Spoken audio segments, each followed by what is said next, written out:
Ooh,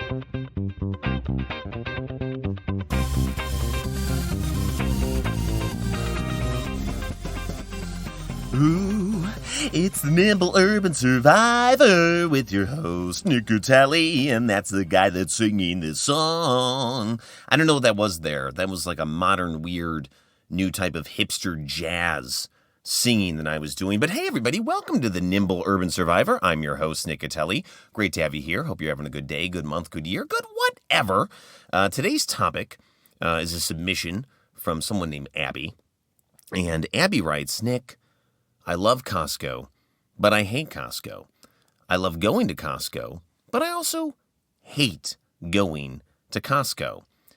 And I get that. So today we're going to talk about how to survive going to Costco. And if you don't know what Costco is, you must not be from the planet Earth. It's a, buy in bulk superstore that's dirt cheap, home of the $1.50 hot dog and soda, which I've been told that price has never been increased since the year 1985, and also home of the $5 rotisserie chicken, which is, phenomenal. And by the way, that's an amazing deal. I love Costco. Costco is one of those things where when you get your first Costco card, for a man, that's almost like your passage into being a middle-aged family man. It's a very historical moment. Like in other cultures, like in the Eskimo culture, men are put onto icebergs and floated out into the ocean to prove their manliness and their familyhood and being strong and strength.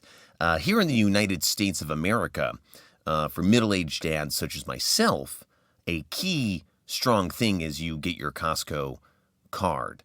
And that's when you know you've officially been a family middle-aged man. And actually, my Costco card, this is how sad this is, was a birthday gift from my parents. I know other dads will give their sons well, son, you're a man now. Here's a golden pistol and here's a hatchet so you can go out there and, fight a bear and make a rug out of it and show your family you're a strong guy.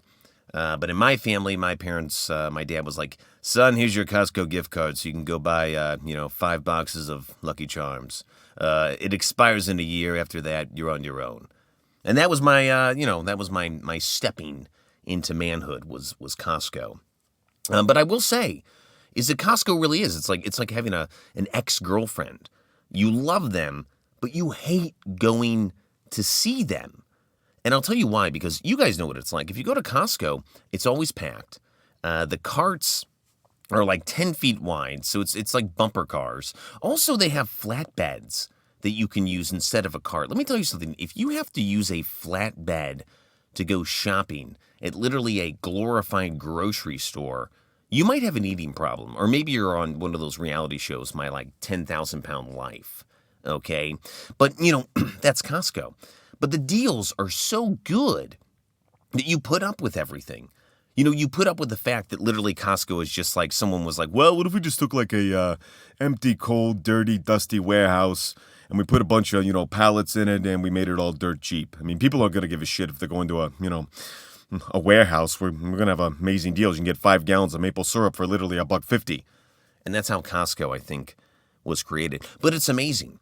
Costco is one of those places where I feel like I should have more family members, so I have to go to Costco more. Because right now it's just my wife and my son. There's just 3 of us. So really we don't have to go to Costco. It makes me want to go out and have 10 more kids so I can justify buying food at Costco. But back to the fact is Costco sucks is because it's always packed. So you either have to get there first thing in the morning, right when they open it. And when I say right when they open, I mean you need to set up a tent at 5 a.m. in the morning so you can be there at 10:30 right when they open. Or you have to get there literally 5 minutes before they close because no one will be there. Those are the only 2 time zones you can go to Costco where it won't be super crowded. And that sucks because, you can't always make it first thing in the morning and you can't always make it, at night. So, what happens if people stop going to Costco because it's so busy at Costco? Well, guys, we're looking at a apocalyptic starvation event. Because, a lot of people who shop at Costco, I feel like run a lot of like cafes and restaurants, and they buy their goods at Costco and then cook them and serve them to their customers. And if they get annoyed by going to Costco, they're going to have to go to an actual grocery store and buy in bulk. And it's going to be super expensive. Okay. And what's going to happen is their food costs are going to go up at their restaurant. People are going to stop going to the restaurant, and the restaurant is going to close. And that's going to create a domino effect in the restaurant economy here in the United States of America. A lot of restaurants are like, well, we used to buy our food from Costco, but it's a shit show trying to get there. And now we've went out of business because, we shop at a grocery store. It's way too expensive. And pretty much over the course of, I would predict in my statistical calculations, over a week, all of these restaurants will go out of business. And the only restaurants that will survive, it'll be like in that movie Demolition Man with Sylvester Stallone. I don't know if you've ever seen that movie, but in the future, the only restaurant that survived was Taco Bell. So let's use that as an example, like maybe all these restaurants will go out of business because of the food costs, because, they can't get into a Costco, or they're just too annoyed to go. And then Taco Bell becomes, the only restaurant that survived, because obviously making tacos is, dirt cheap. It's not very, it's not a high-priced 5 Michelin star food. But then what's going to happen is now the human race only has one restaurant to go to that survived the Costco restaurant apocalypse. And what's going to happen is they're going to be like, we're the only restaurant option for these people to eat at. So we can jack up the prices however we want. And the price of a taco at Taco Bell is going to go from being like $1.34 to being $3,000 a piece. And then only the rich, the super mega rich, will be able to afford that. And the rest of the human race will literally die off from starvation. And then we're looking at, a population of just a handful of billionaires. So it'll pretty much just be like Mark Zuckerberg and Bill Gates will be the only two people left on the planet, because they're the only ones that can afford, the $3,000 to $9,000 to probably eventually like $1 million Taco Bell taco. And that's not good. And that's all because, people are getting annoyed trying to go to Costco when Costco isn't crazy. So how do we avoid this apocalyptic event from taking place? How do I save the future? And I think I have a very easy couple of steps solution, okay? Because the main thing here is, number one, you want to be able to get into Costco by yourself when nobody else is there. And I know what you're thinking. The first thing you're thinking is, why don't I just break into Costco? You can't just break into Costco at night because you'll get arrested. They have a very advanced security system because it's Costco. It's a warehouse, They probably have a security system that the FBI uses to watch the mafia because, it's literally a warehouse. So you can't break into it.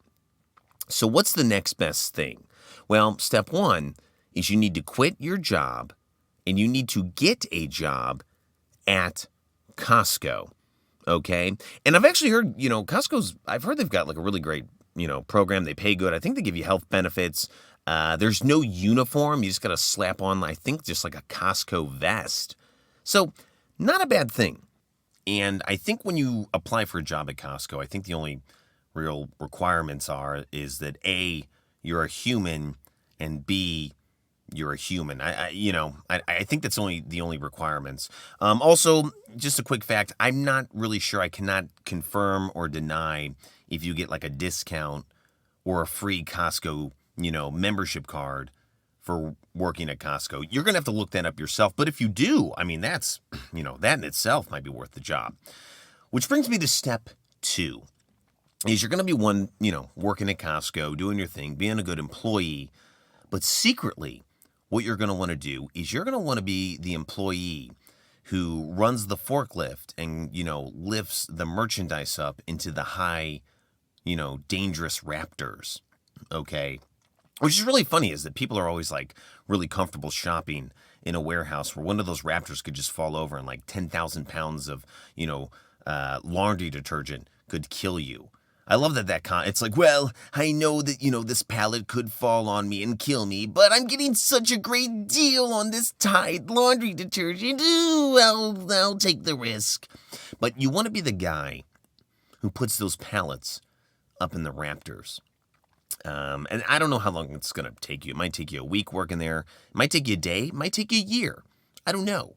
But what you're going to want to do is when you're setting up those pallets in the rafters, is you're going to want to set up like a makeshift inside camp. And the only way I can describe this is if you've ever seen the Dane Cook movie. I know that's a weird term, a Dane Cook movie.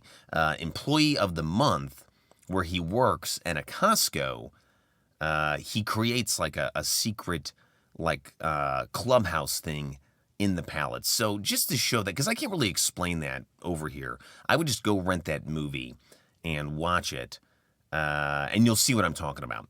And that's going to be your secret kind of like home away from home. I would think of it like a studio apartment in Manhattan. It's a little 1x1 space that probably costs you $10,000, but hey, you're in some prime real estate because now you're in the heart of Costco. Which brings me to step 3, the purchase setup. So now we're going to talk about, you have your things that you want to buy at Costco, and how do you guarantee that you're going to be the first person at Costco to be able to get your product and also, go through the cashier and get out of there before it gets crazy. So here's what you're going to do. You're going to go into work at Costco, and you're going to make sure this is a work day where the next day you're taking a day off, or a vacation day, or a sick day, or whatever. Just make sure you're taking the next day off. And you're going to tell your boss, your coworkers, that you are going to put the returns back, because Costco gets a lot of returns. And if you didn't know this, they'll take anything back. Even if you bought a pair of jeans from Costco in 1989, you could return them tomorrow. I'm pretty sure they will give you cash back. That's the Costco way. That's what makes Costco an amazing place. So you're going to tell your manager, coworker, whatever, that you're going to be in charge of the returns. But you're not. You're going to go through the Costco, and you're going to get whatever products you want, if you want your food. And you can't get raw meats or things like that, or things out of the refrigerator. This only works with dry goods or clothes or electronics or whatever. Okay? And you're going to fill your shopping cart up. You're literally going to be secretly doing your shopping at Costco under the hidden disguise of doing returns. And you're going to want to do this when Costco is closing, because I think they set out a lot of their returns while they're closing and nobody's there. You're secretly going to be doing your shopping. But again, don't be getting no rotisserie chickens or, 10 pounds of ground chuck, because this stuff is going to have to sit overnight. Which brings me to step 4. The hideaway. So now you've got all of your products in your shopping cart, and what you're going to want to do is you're going to want to store it somewhere. I would probably make a lower tier pallet place, and you can push your cart into there, use the forklift to cover it up with a pallet of soap or whatever, okay? And then Costco is going to close for the night. And when they start closing, you're going to want to make your way to your secret Costco Manhattan studio apartment that you created, all right? And you're going to want to stay the night there until Costco opens the next day. Now, here's a few tips, because this is step 4. This is survive the night. Number 1, go to the bathroom, get everything out, your 1s, your 2s, your 3s, 4s, 5s, whatever, okay? Because there's not going to be any toilets or anything. I mean, you can bring a bottle in there if you have to, take a number 1, that's fine. Also, bring some food. I would say bring a lot of protein powders and protein bars, because the good thing about those is they kind of just clog up your pipes. When you're eating solid protein, it doesn't go through your body that you have to take a bowel movement. It kind of just clogs up all of the pipes, so that'll be good. When I eat a fiber bar, I don't poop for probably 3 days, so you're probably going to eat a lot of that to survive the night. And then go to sleep. Set an alarm so that you will wake up probably, I would say, 5 minutes or 10 minutes before Costco opens. And this is step 5. This is retrieve the goods. So you get open, Remember, this is your day off, so don't have your Costco vest on. Go and get your product out from, wherever you hid it. And then when Costco officially opens the gate to let in the customers, you've already done your shopping without being bothered by one person. And you go to the checkout line, you check out, you exit, you go home, and you feel good about yourself. And that's it. I mean, it's as simple as that. Let's review. Get a job at Costco. Build a secret studio apartment in Costco. Get your goods. Hide in the studio apartment. Boom. Check out. You didn't have to put up with anything. You were the first person to check out. No crazy crowds. Nothing. Boom. I just taught you how to survive going to Costco. But let's talk about a few rules, okay? Number one, don't be doing this like every day, because eventually someone will catch on. They'll also, think that you're like a homeless person who's kind of been secretly living in the Costco. It's like when you see those news stories and you find out that like a homeless person has been living in a secret room in your house for the past 15 years. Super creepy. You can get arrested for that. It'll be on the news, probably like CNN, Fox News, whatever. And, you're going to be known as that guy. You'll probably just turn into like an internet meme sensation called the Costco sleeper or something. So don't do that. The other thing too is after you've done this a few times, don't just instantly quit Costco, because people will catch on. You have to make a good exit strategy. So when you're done doing your shopping at Costco, or say you get tired of Costco or you're moving on, obviously number one, shut down your studio apartment, put some product in there. And number two, make up a reason why you're leaving. You can tell them that like Walmart or Target hired you. Don't tell them that you're going back to your old job. So if like you were like a finance banker, don't tell your Costco employees that like, oh yeah, I'm quitting Costco to go back to my Manhattan banking job, because then they're going to be scratching their heads. They're going to be like, wait a second, hold on a second. Why did you work at Costco in the first place if you're a Wolf of Wall Street banker? And that's going to open up a whole can of worms that you're definitely not going to want to go down. Now, the good thing is, because those are the rules, but here's the good thing, and here's the little icing on the cake, or the cherry on top, like they say in Britain, is that, you know what? You might fall in love working at Costco because the pay is good, the insurance is good. You might move up the ranks. You might become a manager or even like a corporate regional manager. And that's a possibility. And that's not a bad thing. We started this episode talking about how to literally break in and sleep at a Costco just so you didn't have to deal with anyone. But now we're kind of talking about what your future at Costco could be like. And it could be pretty good, guys. I'm not going to lie. Because, if we keep Costco going, it's not going anywhere. Because in reality, when you think about it, I don't know about you guys, but when I'm shopping at Costco, I think about like, this is the place where if the apocalypse happened or a zombie attack or whatever, I would instantly take over a Costco and declare myself like some sort of militia Costco king. And this would be my base of command. So like when the apocalypse, happens, everybody's going to be going to like bomb shelters or like military bases or underground things. I'm going to Costco. All right. I'm not going to lie, guys. That's where I'm going. Most people will try and go to like grocery stores and get food and stuff. I'm taking over a Costco. So you heard it here on my show that if the apocalypse happens, I will take over and deem myself king of the Costco. And I will say this, if you're looking for me at the Costco, the password, I'm just going to say, to enter the Costco to know that, you listen to my show will be Labyrinth. All right? So if you say that magic word to me in the apocalypse, when I take over the Costco, you are in, my friend. You are in, and you can have a big old, 10-gallon jug of famous Amos cookies. And we will live out the rest of the apocalyptic world together in my Costco kingdom. And guys, that's it. That is my time for today. But again, as always on my show, The Nimble Urban Survivor, oh my God, I'm just saving the world left and right. I saw the president got nominated for a Nobel Peace Prize. I want to know, when is Nick Catelli going to get nominated for a Nobel Peace Prize, or even just a Kids' Choice Award from Nickelodeon. Like, I would take that too. That's kind of the Nobel Peace Prize of kids. When the kids like it, that's a good sign. But guys, with that, remember, if you want to be on the show, you want to be, a guest, or you just want to talk about a topic on the show, feel free to reach out to me through my website at www.cutellicomedy.com. Again, guys, I know that there are a lot of amazing podcasts out there that you could be listening to, so I really appreciate that you took the time to listen to mine. So guys, again, I hope you have a great month, great day, great year, great galaxy, whatever. If the apocalypse happens, remember the password is Labyrinth, and I will see you guys, possibly during the zombie apocalypse, at CostCo later. And we will survive.